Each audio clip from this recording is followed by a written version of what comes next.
আজকে আমরা শিখবো ফিল ইন দ্য ব্ল্যাঙ্কস কি দিয়ে প্লাস হবে আর কোথায় মাইনাস হবে, আর তবে না মাইনাস হবে, এখানে প্লাস হবে না মাইনাস হবে, এগুলো আমাদের আজকে আমরা শিখবো। ঠিক আছে, তাহলে কি হবে? প্রথমে হলো আমরা লেফট সাইডে দেখে নিই, সেই হিসাবে আমরা অঙ্কটা করবো। তার মধ্যে ব্যাকেটটাকে তুলে দিতে চাইলে কী হবে? আচ্ছা, তাহলে ইকুয়াল টু, প্রথমে 42 ছিল, 42 লিখে দিলাম। তারপরে কি হলো? ব্যাকেটটাকে আমরা তুলে দেবো। ব্যাকেটটাকে তুলে দিলে কী হবে? 18 সাথে 18 আগে কী হবে? 18 আগে কিছু নেই, মানে হলো 18 আগে প্লাস আছে, তাহলে প্লাসে আর এই মাইনাসে, প্লাসে আর এই মাইনাসে এটা কি হয়ে যাবে? এটা হবে হলো -18। ঠিক আছে, আমরা কি বলেছিলাম?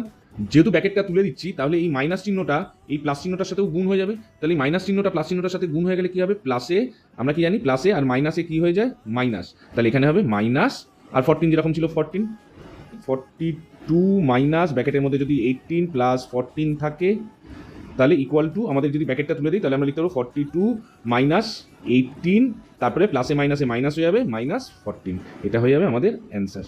তাহলে আমাদের কী হবে? পরের একটা অঙ্ক যদি আমরা বলি 8 দেখি, প্রথমে ইকুয়াল টু চিহ্ন দিয়ে দিলাম, 18টা যেহেতু আছে 18টাকে 18-এর মতন লিখে দিলাম। তারপর এই ব্যাকেটটাকে আমরা তুলে দেবো, এই ব্যাকেট দুটোকে আমরা তুলে দেবো। তাহলে ব্যাকেটটাকে তুলে দিলে কী হবে? ব্যাকেটটাকে তুলে দিলে এই মাইনাস চিহ্নটা 19-এর সাথে গুণ হয়ে যাবে। তাহলে 19-এর সাথে গুণ হলে কী হবে? 19-এর আগে তো কোনো চিহ্ন নেই, তার মানে প্লাস চিহ্ন আছে। কোনো সংখ্যার আগে যদি কোনো চিহ্ন না থাকে, তার মানে সেটাকে আমরা বলতে পারি তার আগে একটা প্লাস চিহ্ন আছে। তাহলে যদি মাইনাস আর +19 এই দুটোকে যদি আমরা করি, তাহলে এটা কত হবে? মাইনাসে প্লাসে মাইনাস, তাহলে -19। তাহলে আমরা এখানে যেহেতু ব্র্যাকেটটাকে তুলে দিচ্ছি, তাহলে এই মাইনাসটা 19-এর সাথে গুণ হলে আমাদের কী হবে? মাইনাসটা 19-এর সাথে গুণ হয়ে গেলে হবে -19। তারপরে কী হবে? এই মাইনাসটা আবার এই মাইনাসের সাথে গুণ হবে, মানে আমরা এরকম বলতে পারি, সংখ্যাটা এরকম রয়েছে -7, আর বাইরে একটা মাইনাস রয়েছে। তাহলে এই মাইনাস আর এই মাইনাস গুণ করলে কী হবে? তাহলে আমরা কি জানি? মাইনাসে মাইনাসে গুণ করলে হয় প্লাস।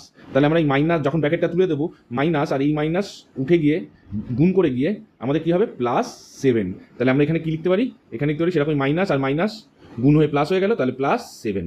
তাহলে আমরা এবারে অ্যান্সারটা কী লিখবো? তাহলে এখানে কি অ্যান্সার হচ্ছে? 18-এর পরে কী হবে? 18-এর পরে এখানে আছে মাইনাস, তাহলে আমরা এখানে মাইনাস বসিয়ে দিলাম। 19-এর পরে এখানে কী আছে? 19-এর পরে আছে প্লাস, তাহলে আমরা এখানে প্লাস বসিয়ে দিলাম। তাহলে অ্যান্সারটা কী হলো? বোঝা গেল?